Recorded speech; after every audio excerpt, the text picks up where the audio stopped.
Welcome to World's Finest, the weekly DC Comics review with me, Phil, and...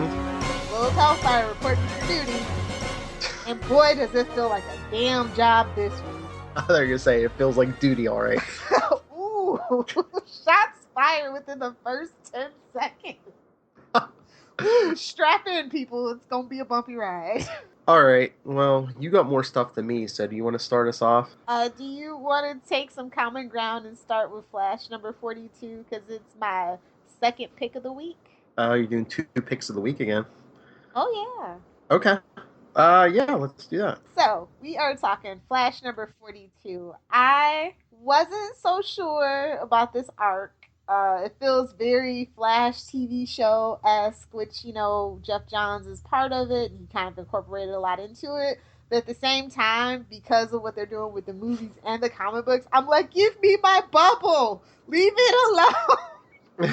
But it was really good. Because Henry, Barry's dad is very different in the comic books than he is from the TV show. So that's the saving grace of this storyline, I think, maybe.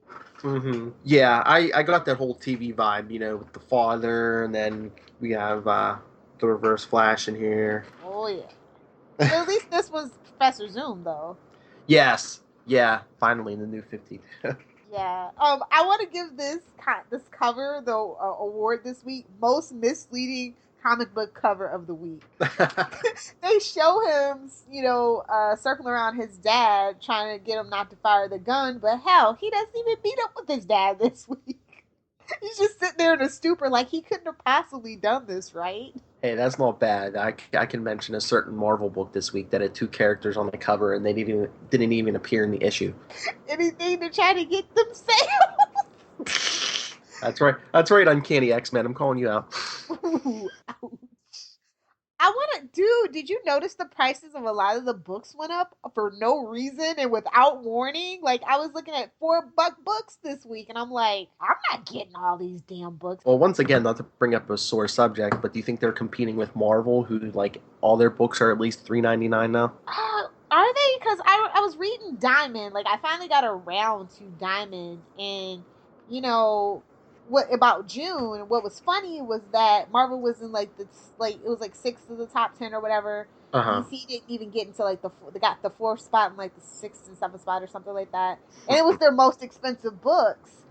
While Marvel, it was the cheaper side of the books. But I do know for a fact why I don't read a lot of Marvel anymore is because they're typically more pricey. Yeah, but the thing is though. Yeah, Marvel, their cheapest books are $3.99, but every issue of Marvel they put out comes with a digital code also for a digital copy. So you're getting print and digital. But most people don't even want that. Yeah, I know, but I'm saying at least if they're jacking up the price on you, you're at least getting that extra digital copy though too. Like, I just couldn't for the life of me. I was going through it, and I'm like, really? Why is this price card so damn high? Yeah, because, I mean, look at all the books that were $3.99. I mean, Flash is $3.99, Grayson. Well, they started that with Batman, and they do one of the Superman books, maybe in a few of them that they knew were popular, and so they jacked up the price, and they, people will pay it. They're coming no matter what. Not me. I mean, in a world where I can get my comic books for free, whether just reviewing stuff for different sites or, other means, I choose to spend my money on it. And if you're just going to treat me as a fan like that, well, screw you. Hey, important note, people. I'll review whatever you want if you give me free content. Oh, yeah. I mean, that's pretty much the only reason why I review on certain sites that won't be mentioned. So what do you think of the Flash's new costume post-convergence with, like the yellow, I guess they're supposed to be lightning bolts all over the costume? I think that it works in a comic book. I just hope they never try to incorporate that into the TV show. Yeah, I was going to say, they haven't done it in the TV show yet. You don't think they're going to do this in the movies, are you? You know what? With that Wonder Woman armor, I'm beginning to wonder what everybody's costumes are going to look like. I don't know. Like I said, it's good for comic books, but that's about it. Yeah, I don't know if I like the lightning bolts on the head, like coming down his forehead and stuff. I don't know. I thought this was a pretty good story, though. Yeah. Did you see him with the Batman t-shirt on? And I'm like, did this just get, breaking the fourth wall meta up in here? It's secret identity cover, because why would the Flash wear a Batman t-shirt? Now we have to see when Bruce comes back. He has to be like coming back with like jeans and like a Flash T-shirt. The only way this justifies it. Yeah, because that's how millionaires dress. Well, he's got amnesia for all we know, and he probably got raped and mugged and everything else you could imagine. So he just comes stumbling out. He steals clothes from some poor kid. Okay, yeah, now's the time to do it. Yeah, Flash T-shirt. This was a good story though. Like I said, it's my number 2 of the week. Number 1 is something completely different, but I don't know. I wasn't feeling Flash for a while, and now I'm kind of coming back around to the Flash. They're working it out. Yeah, the art was really good. I like the art. Oh yeah. And what do you think? Are they bringing Barry and Iris back closer together because of the TV show? I don't think it's because of the TV show. I think it's because of the history and the fandom that Barry and Iris have. I mean, you know what I mean? Like it's right up there with Lois and Clark, and you know they can't keep Lois away from Superman for too long. Otherwise, we get casual Friday Superman. No, that only the critics quote unquote like. I don't believe them. So.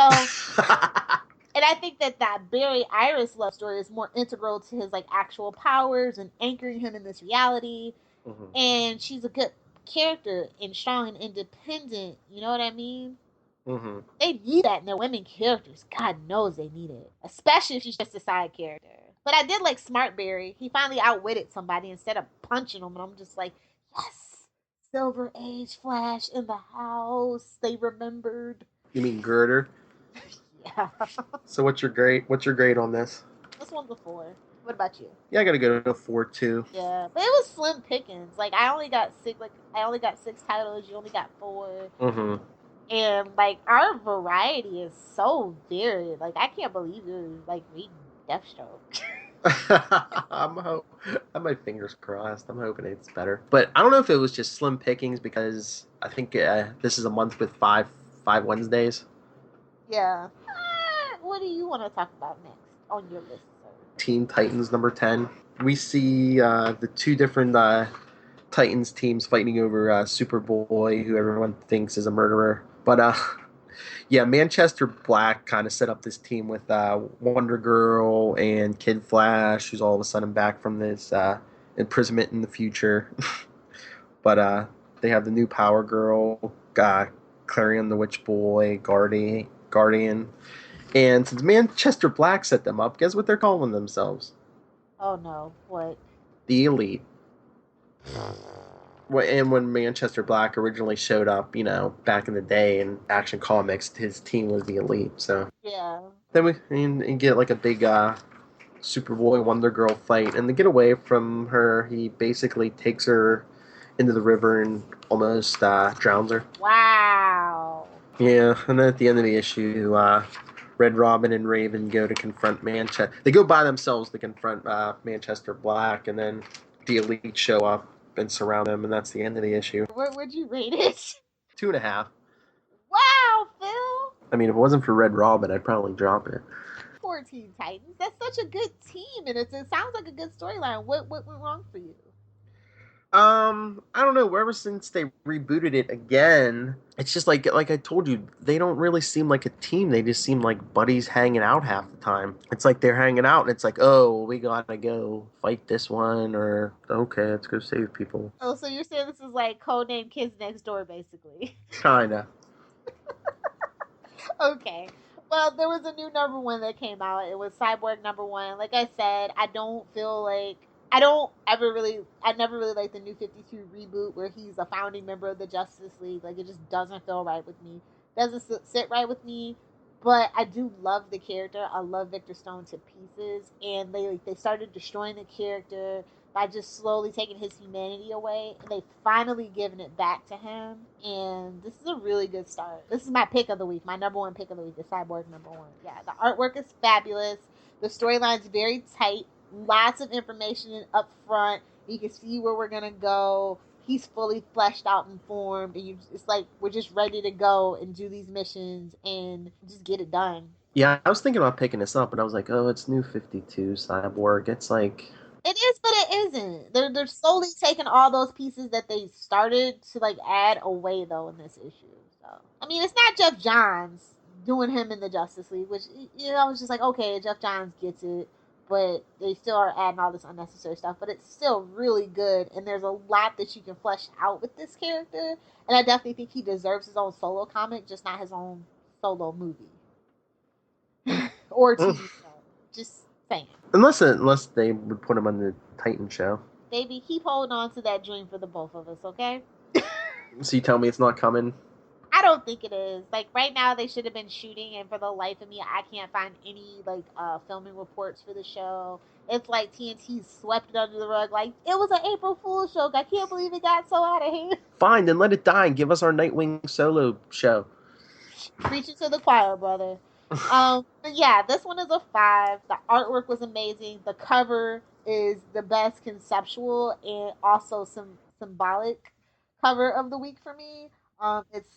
It's really good. I like it. I was just like, oh my god, they finally understand what makes Cyborg amazing. It's a 5, obviously. Well, not obviously, because it is, DCYOU. The pick of the week could be a 3.5 on any given week. So not too much New 52 in it then. It is, but it isn't. It's all the good stuff that Jeff Johns worked towards, and then all the bad stuff they're slowly like trying to replace. Even has humor. So I was not. I mean, the last time I saw Cyborg be humorous was on Teen Titans Go when I couldn't find the remote. So I don't know. They're learning their strengths and their weaknesses, and I like that. I can appreciate that. What do you want to talk about now? Maybe we'll get this out of the way. Deathstroke number 8. I'm surprised you didn't give this a chance. Maybe because of Wonder Woman, if nothing else. I'm out on Wonder Woman. I told you. Gentlemen, this cover should have been 3D. Oh, really? Now I have to look at it. But yeah, most of the issue is just Wonder Woman smacking Deathstroke around Paradise Island, saying, "How dare you unleash this god or this mythical creature that's gonna destroy the world, blah blah blah." Yeah, Deathstroke's like, I don't know what's going on, and Wonder Woman's like, I don't believe you. So then she ties him up with the lasso and questions him, and she's like, okay, you really don't know anything. She's like, you're just stupid, you're not. But yeah, he was given a mystical sword. So Diana's like, if you think you can kill a Titan by yourself, you're more foolish than I thought, but go ahead and try. Oh my god, they've dubbed it God of War against God Killer. Yes. You see the picture I said 3D? Yeah, I see it. That's still pretty tame, honestly, comparatively to some of the other stuff that I've seen recently. Yeah, and it kind of seems like they were going one way before Convergence, and then they kind of just went in a whole different direction as soon as they got back. It's like, here's this mystical sword, go kill this god. Yeah, a lot of heroes are on side quests. So as soon as you give it the grade and your final thoughts, I will talk about miserable epic failure of side quests.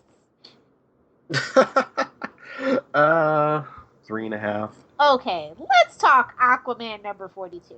First things you need to know. He has got a new look, another new look, yes, and a new mission. And nobody knows what it really means, not even the writers. I don't know what this arc should be about. I don't think they do. It doesn't seem like it's going anywhere. I'm really sick of these issues because it was basically a rehash of the last issue. That is like the common theme with issue 42 and all these books. And I'm like, dude, I did not just pay all this money to be rehashing and spinning my damn wheels. It's just a really disappointing issue, and it's like you gotta kick it into gear or you're gone. This is a 1.5. The art wasn't even good. 1.5 on an Aquaman book. I'm saying. Wow. They need to get it together. And like I don't know, I'm just really disappointed. The title, the tag for this particular arc is King on the Run. I'm just like, dude, and Mira's mad at him, and I'm like, ugh. The one good thing about him at this point, you're gonna ruin that too. What do they have like something against like healthy relationships in DC now? Is like that the thing? Everything has to be dysfunctional no matter what, even if it doesn't make sense. Well, she's mad because she's stuck in Justice League United. Well, she's home now, Daddy. She's home now, and she, I don't know. He like, I just don't know why there aren't any like successful relationships in like the main like 7 characters. Like, what is the deal? For some reason, they think that's gonna bring in more readers, and I don't know why. That's why the most healthy relationship is Poison Ivy and Harley Quinn. Exactly. But it's just, everyone's Superman, the Flash, They'll bring everyone Aquaman. They'll bring them all together, but they're never gonna let them get married ever again. It's a shame. It's killing them. It's killing all the core characters. If you know definitely going in, you're never gonna marry them off. Then where's this relationship gonna go? You know, you're just gonna keep hitting bumps and on again, off again, on again. Or they could just do the Oliver Queen on Arrow approach. Just have all the characters just screwing a constant rotation of girls to screw. Just like that. That's what. That's all. That just do that. I don't like dysfunctional relationships, especially between freaking Aquaman and his lady. No, no. Yeah, seriously. I mean, I don't know why they think healthy relationships with these characters is such a turn off, but they're not. It's got one more issue, and even Aquaman is suspect to get pulled off my list. Oh. So if issue 43 is not good, I'll catch you on issue 50. What do you want to talk about now? We have one book left, my book of the week, and you know what that is.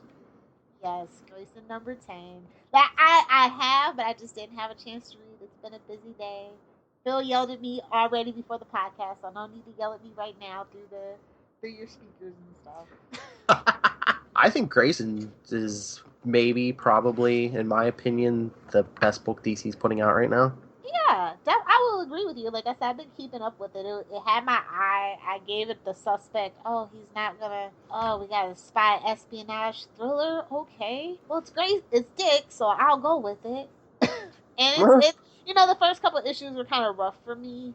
But like after like issue 3, it has like smoothed out the bumps. It's pretty much been smooth sailing. Yeah, it definitely won me over because I had my doubts at first. Big point of this issue, I mean, well, they show him escaping from the whole scene last issue, but then he goes to meet, I guess, his contact, who he's supposed to give the jewelry he ripped off to, and it's Lex Luthor, the man who killed him in Forever Evil. Of course, Lex wants the green jewelry. I wonder what that could be. He even says green crystal in that. Is the K word not allowed, or? I don't know, but I don't know if they're just trying to be clever, or if Lex thinks he's outsmarting him by saying, just give me the green crystal. And Dick's like, of course I'm not going to trust you with this. And that's what I said. That's the only part that, like, I don't know, depressed me about this. It's like, did you ever think we come to this day where Dick Grayson couldn't trust a member of the Justice League? Yeah. And then it's Luthor? Well, the fact that Lex loses the Justice League in and of itself is a bit ridiculous, but, like, no, I mean, because Batman's suspicious of everybody in the Justice League. And, to a point, he'll buddy-buddy with them, but at the end of the day, he's talking crap when he gets back to the Batcave to Alfred and freaking Dick.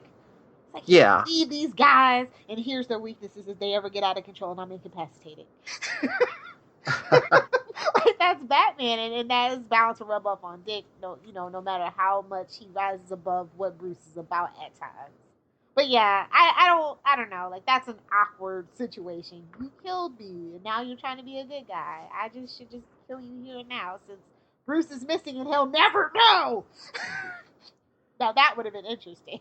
Yeah, and I guess Dick's even surprised he recognizes him at first because I guess Lex said that the hypnos they use so no one recognizes them, I guess Lex must have built them. Oh.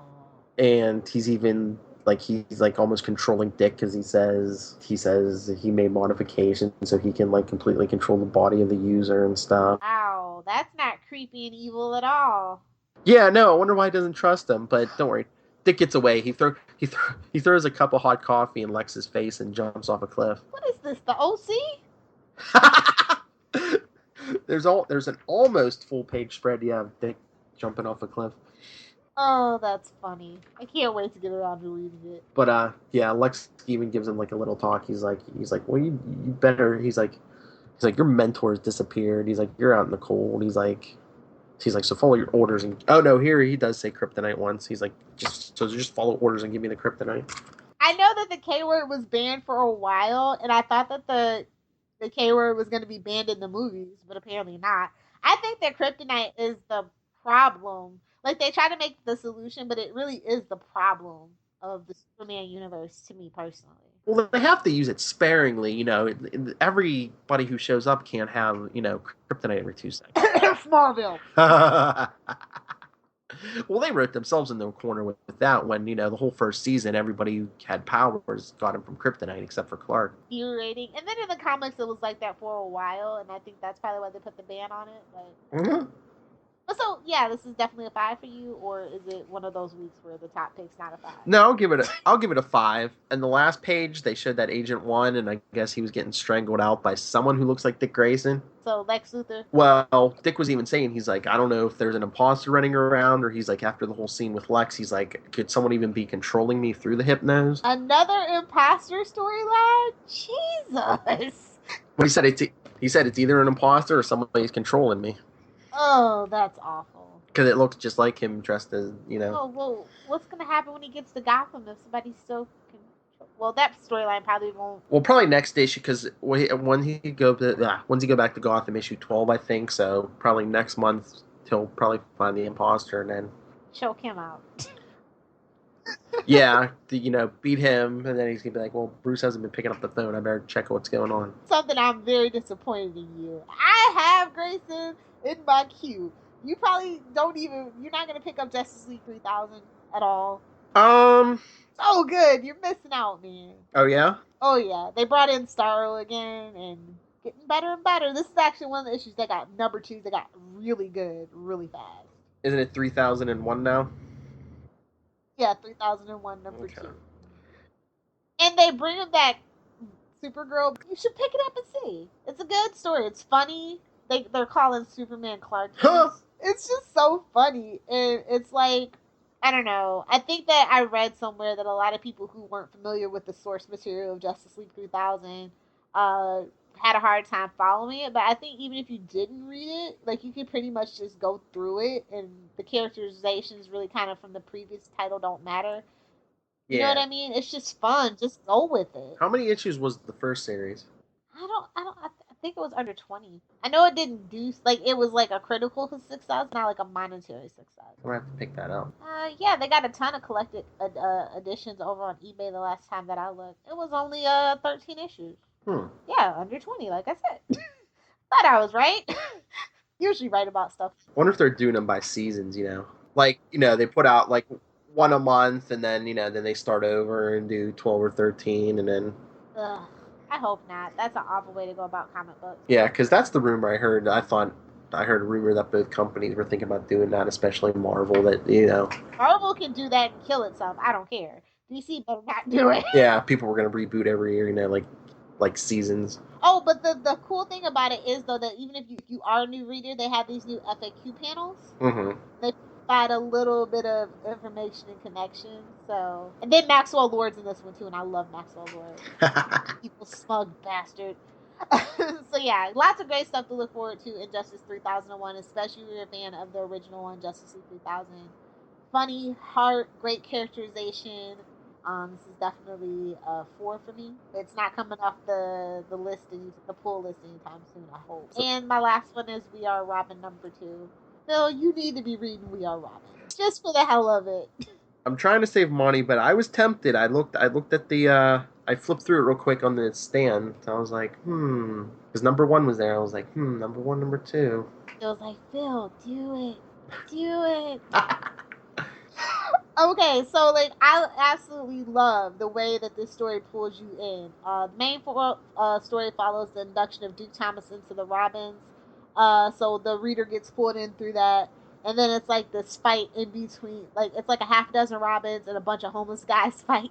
And, like, we learned that the group of Robins are following orders from a place called the Nest. Ooh, Robins in the Nest. I like it already. Yeah, so it's really funny.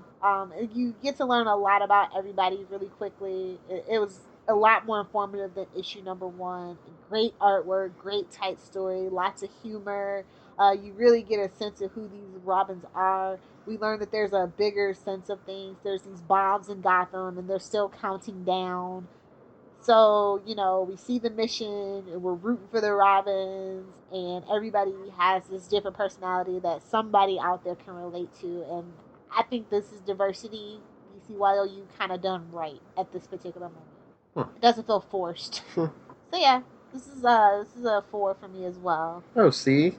The way you were talking, I didn't think those was you liked this week, but you got a couple fours. Yeah, no, because I was very selective about what I bought. Like I said, it's gone. If I don't like it, it's gone. Yeah. So, We Are Robins, if you like action and mystery, definitely pick it up. I'm going to be sad to see when this title ends because I don't think this is going to be a long, ongoing thing.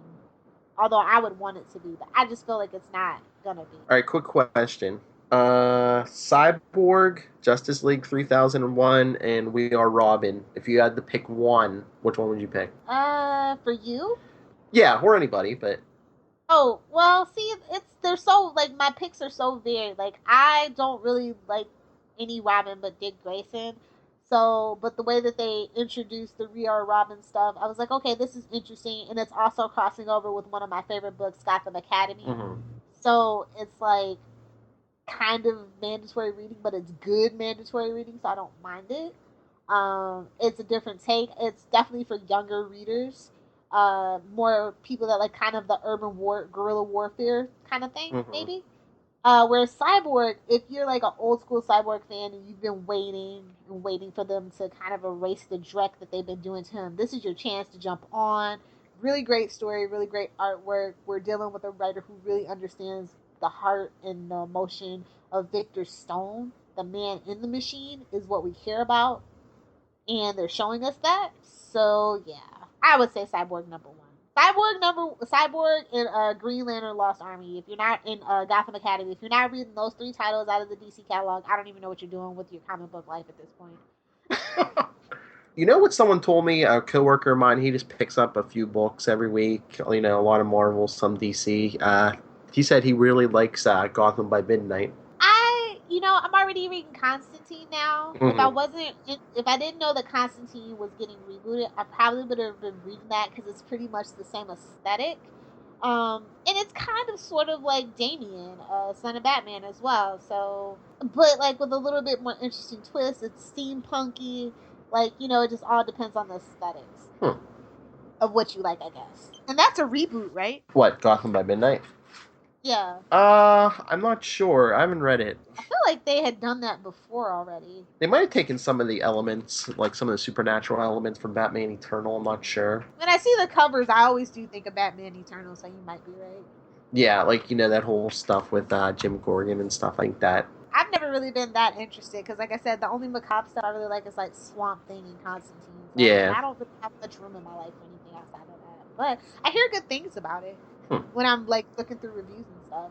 And there is one more issue, like I haven't read it yet, but I want to bring it up because we just reviewed Justice League Gods and Monsters, and so this one is one of the tie-in comic books, the first one to come out. It's called Justice League Gods and Monsters Batman #1. And these are all one-shots for the most part that have like the character names in it, and then there's going to be 4 more that deal with them, the 3 of them, Batman, Superman, and Wonder Woman of that alternate universe teaming up and doing stuff.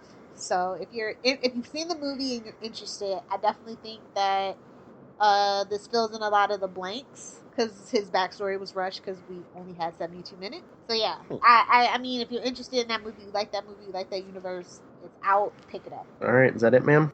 I want to tell them about our little Facebook conversation. Ask them who their favorite Green Lantern is. There you go. Everyone, go to Facebook, give us a like, and tell us who your favorite Green Lantern is and why. And then I'll tell you what he had the nerve to say. Oh, yeah, my favorite Green Lantern and who she said was better. Slightly. Emphasis on slightly. Since they mentioned that the movie's going to be the whole Green Lantern Corps, everyone's been arguing this probably all across the world. Yeah. Do you think they're actually going to do that? That's going to be really hard because, I mean, they couldn't get one CGI Green Lantern right. I'm thinking they're doing it just because, I mean, look at the conversation we had today with Tyler. It's like, this way everyone's favorite Green Lantern will be in there. Not Simon. I guarantee you Simon won't be there.